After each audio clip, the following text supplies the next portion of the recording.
want at least to talk about professional musicians and wine experts, because these are two Yes. aspects that you mentioned when discussing at the beginning of the chapter.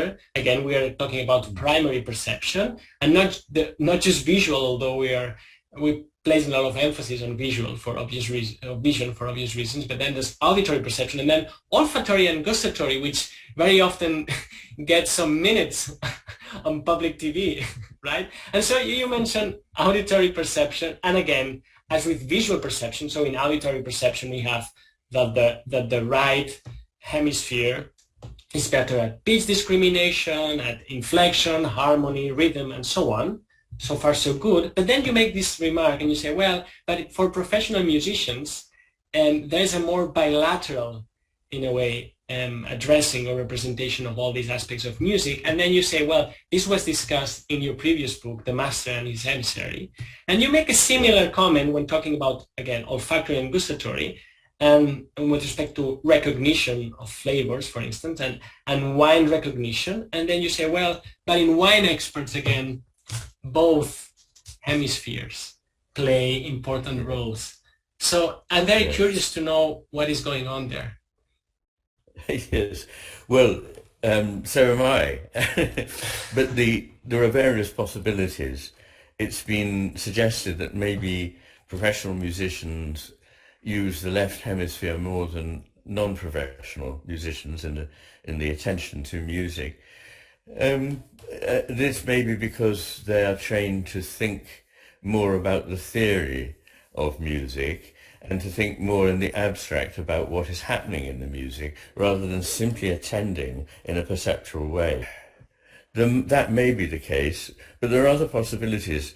One is that professional musicians spend enormous numbers of hours reading music visually across the page in much the same way that we read a text across the page. And that's a process very much determined by the left hemisphere.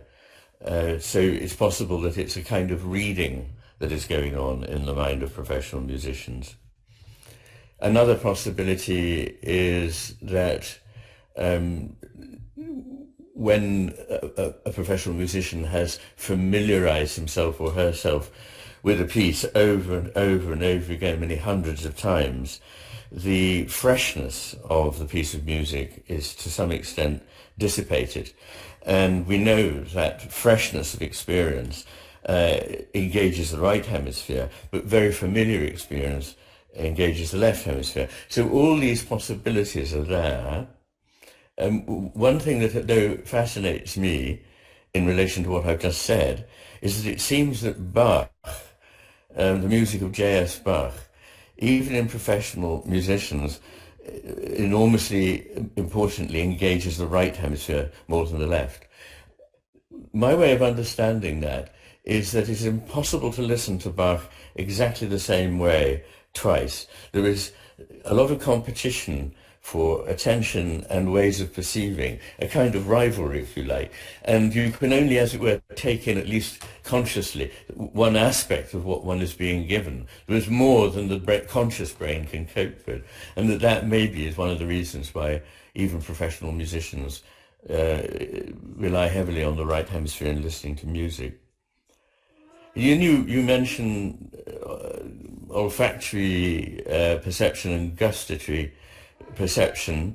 An important point to make there is that, in fact, almost all of taste that's of any interest comes from olfaction.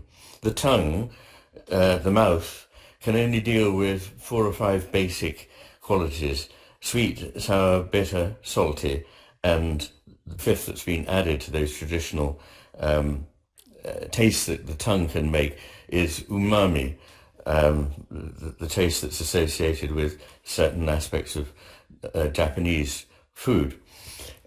So it's to do with the sense of smell. Our sense of taste is largely dependent on the sense of smell. But one thing that greatly complicates the sense of smell is that, unlike every other sensory modality, olfaction sometimes engages the hemisphere on the same side as the stimulus, but sometimes it engages the contralateral hemisphere. So that's a difficulty at the start.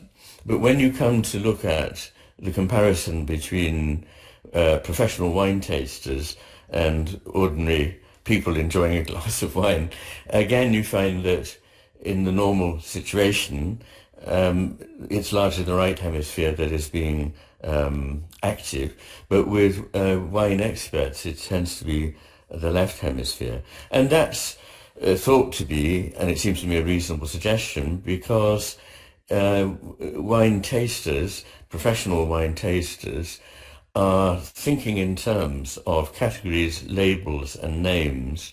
They're thinking at a meta level. They're not just perceiving. And so there's a skewing of the way in which the brain takes this information in.